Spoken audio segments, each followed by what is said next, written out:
Good morning everyone. Today I am going to discuss about the forceps delivery. Definition of forceps. It is a pair of instruments.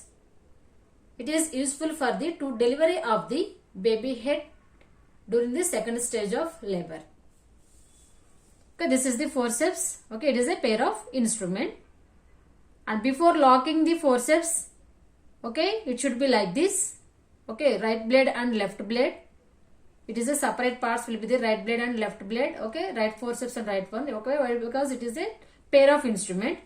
And after the locking the forceps, the structure will be like this. Why? Because it is facilitate the delivery of the baby head.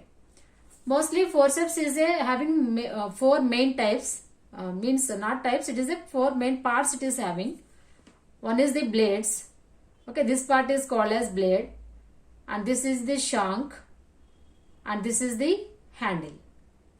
Between the handle and between the shank, one more part is there. It is called as locking.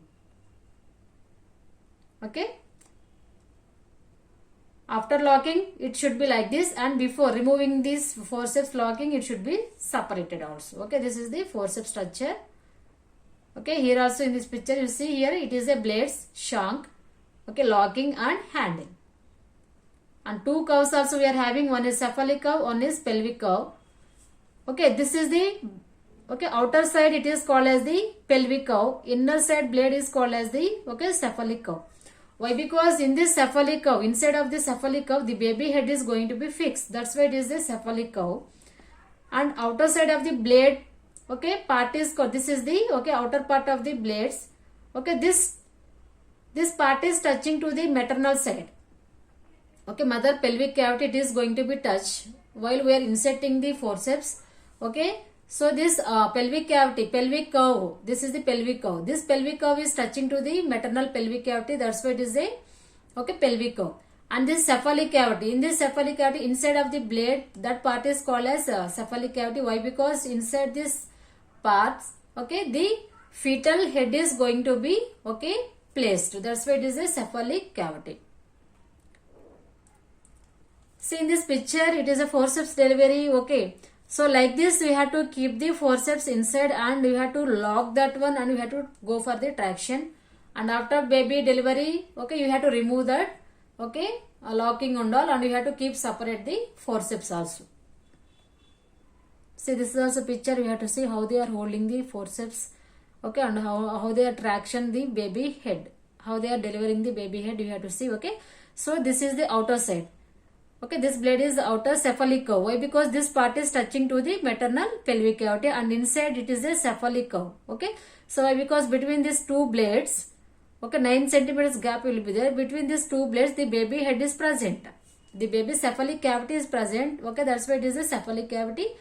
And to the pelvic cavity, the maternal pelvic area is going to be touched. Okay, that is the pelvic curve, and this is the cephalic curve. And next one is, what are the indications for this forceps delivery? Why we are using the forceps delivery in the second stage of labor? Okay, so what are the indications? Okay, what are the indications means both side the indications is having, maternal side also is having, and fetal side also the indications is having. If the baby head is large and the big baby is there, and maybe the baby is having fetal distress. Okay, in these situations we have to use mostly this forceps delivery. And coming to the maternal side, okay, so maybe the mother also having the distress, and she cannot give the pushings. Okay, bearing down effort she unable to give, maybe she is going to the distress. Okay, that time immediately you have to start the forceps delivery. Okay, these are the indications. Okay, so in these situations we have to give the forceps delivery mostly. And before going to this forceps delivery, what is our preparation? What is the indications we have to go? In which situations you have to go? Already I told. Okay, if you want to apply this forceps delivery, compulsory few points you have to remember here. The first point is cervix fully dilated.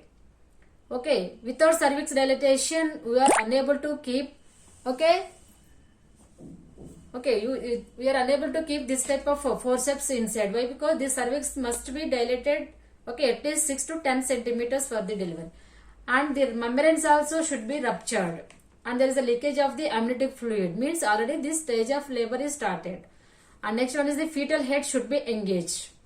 Okay, in the lower pole of the uterus, in the cervix area, the fetal head should be engaged. It should be visible. Okay, then only you can able to present this type of forceps delivery. If the baby head is inside of the uterine cavity, you cannot provide the forceps delivery. When you have to provide the forceps delivery, the head should be engaged and cervix must be dilated at least 6 to 10 centimeters and the membranes also should be ruptured.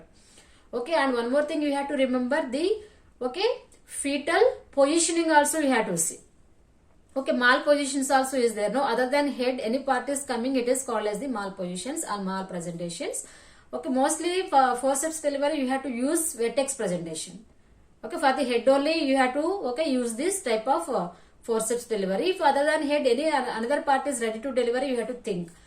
And you have to assess the fetal distress is there or not. And size of the baby, weight. Okay, baby size also you have to see. If it is big baby, okay, she cannot deliver with the vaginal delivery. You have to give some assistant with the using of forceps. Okay, and maternal pelvic also educate, means vaginal delivery, it is possible or not. First we have to see. Then only you can plan for forceps delivery.